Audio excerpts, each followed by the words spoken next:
Mario Molins, lo primero que te quería preguntar es exactamente dónde estamos, porque no sé si es un taller, un estudio, una cuadra de ganado, todas estas cosas. Sí, bueno, es una antigua cuadra de ganado en la que, bueno, he montado mi estudio aquí en Binefar. Es también tu refugio, ¿no? Imagino que aquí pasas las horas, se te van como sin darte cuenta. Sí, esto es como un santuario, ¿no?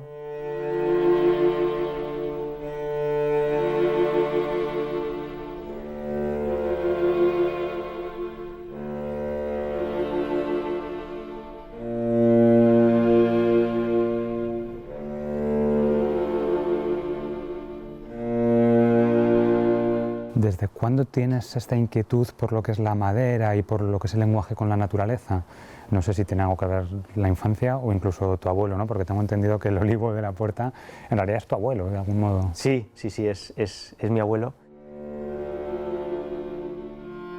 Mi abuelo me enseñó a podar y con el tiempo pues yo he empleado esa poda y de alguna manera yo con mis esculturas aplico ese concepto que mi abuelo me enseñó, esa poda, ¿no?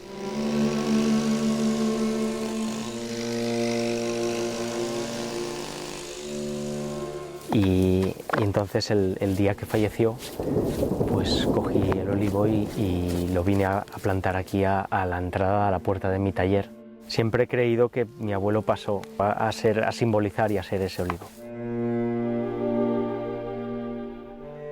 Mi abuelo me enseñó a mirar al territorio y ver el paisaje, con una mirada hacia el árbol muy sensible. ¿De pequeño jugabas con muchas ramas y con muchos palos? Siempre, siempre. Mi bisabuela preguntaba, ¿este crío por qué hace estas cosas? Sí. Estas cosas raras, no le gustan los juguetes. No. Bueno, sí, era mi manera de imaginar, ¿no? De hacer imagen, con esa mirada sensible de niño, de curiosidad, porque si una cosa se destaca de mi obra es que es una búsqueda continua y ese destape, ¿no? Ese destapar la natura, encontrarla.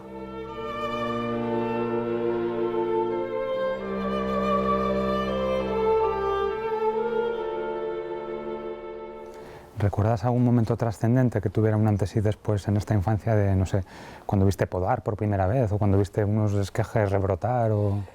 Sí, yo recuerdo un momento en el que estábamos sentados en el campo con mi abuelo merendando y me preguntó, señalando a una almendrera, ¿y esa rama, por qué crees que ha crecido hacia ahí?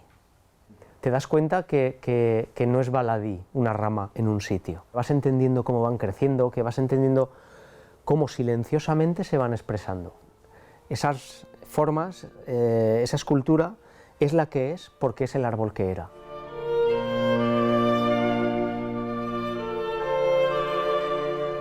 ¿La madera te ha dado oportunidad de expresar todo lo que querías? Realmente sí. Encuentro en ella una conversación con la natura, pero a la vez conmigo mismo. De alguna manera es descubrir orígenes humanos a través del árbol, ¿no? La madera tiene ese lenguaje de estar trabajando con la vida y al fin y al cabo es conectar con mi vida.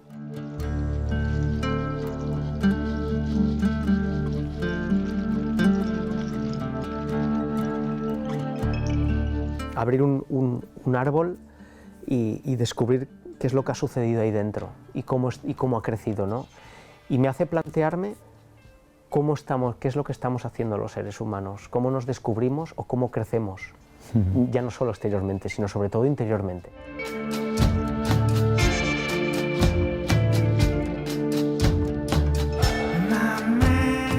¿Cómo trabajas la madera? Quiero decir, generalmente la abres, intentas leerla, intentas identificar lo que te cuenta por dentro.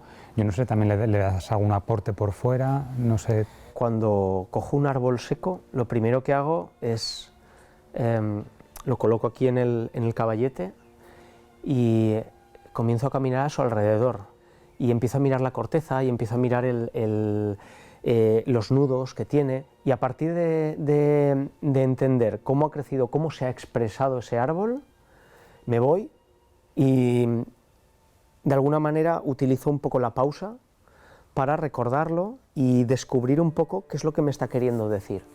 Han sido semillas, han sido brotes, han sido rama, han sido corteza, ¿no? Entonces, claro, a partir de ese lenguaje que me está expresando el árbol, yo busco la manera de lo que me está diciendo. ¿Qué quiere ser? ¿Quiere volver a ser semilla? ¿Quiere volver a ser corteza o a ser brote?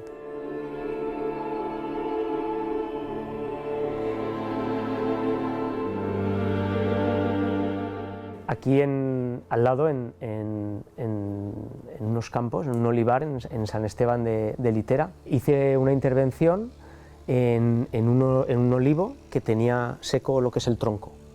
Y lo que hice es intervenirlo, la parte seca, pero del faldón de madera, de la soca, que decimos por aquí, rebrotó. A los 2 años pues, he recogido aceitunas de ese olivo, de esa escultura, y he hecho aceite de escultura. Estamos rodeados de troncos de leña de diferentes tipos de árboles. También te sirve un poquito esta guarida como para hacer experimentos, ¿no? Porque, por ejemplo, estoy viendo esto que nos has contado, que eran unas paulonias. Paulonias, sí. Son árboles de China. Es un proyecto que estoy desarrollando a 10 años. Bueno, trabajo con la vida, la madera para mí es vida, y en este caso son unos árboles que tienen la capacidad de absorber muchísimo CO2 y de emanar mucho oxígeno. Y crecen a un ritmo de, en condiciones óptimas, 25 metros en 10 años. Aunque pase un incendio, aunque pasen catástrofes medioambientales, la paulonia siempre rebrota. Entonces el proyecto en sí es registrar ese crecimiento, esa poda de las hojas, de las ramas, y a los 10 años pues talarla, sabiendo que va a volver a rebrotar.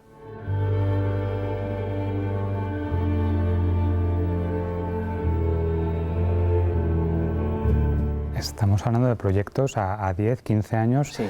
Eres un hombre paciente, ¿no? No Sí. te gusta mucho lo que es el arte de usar y tirar así de consumo. No. ¿Con qué elementos has intervenido estas obras? No sé qué otro tipo de... Bronce, también he intervenido, por ejemplo, la catarsis de ciprés del Parque José Antonio Labordeta, una escultura de 8 metros con un ciprés intervenido in situ, o sea, está ahí en el parque. Se secó el ciprés y podamos todo el fuste, quitamos las ramas, dejamos el fuste limpio y cogí una de las ramas y guardé el sitio donde crecía, donde estaba conectada, la fundí en bronce, devolviendo ese árbol seco, ese ciprés de 140 años, al estado que me pedía, que era estado de brote.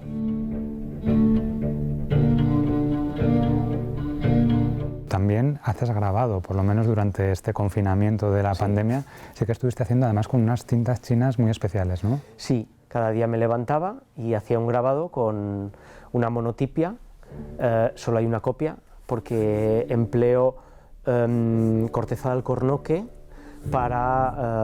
como matriz, para hacer los grabados.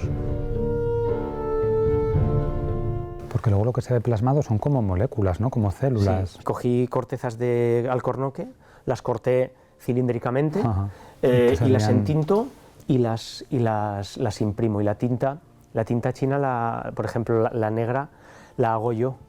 Todas mis esculturas que están ¿Cómo se hace negras, una tinta? O sea, ¿con qué materiales? Pues un tubo metálico, lo relleno pues, con lo más resinoso del árbol. Cojo las piñas, que tienen muchísima resina, cojo nudos de madera, relleno ese tubo metálico y le prendo fuego.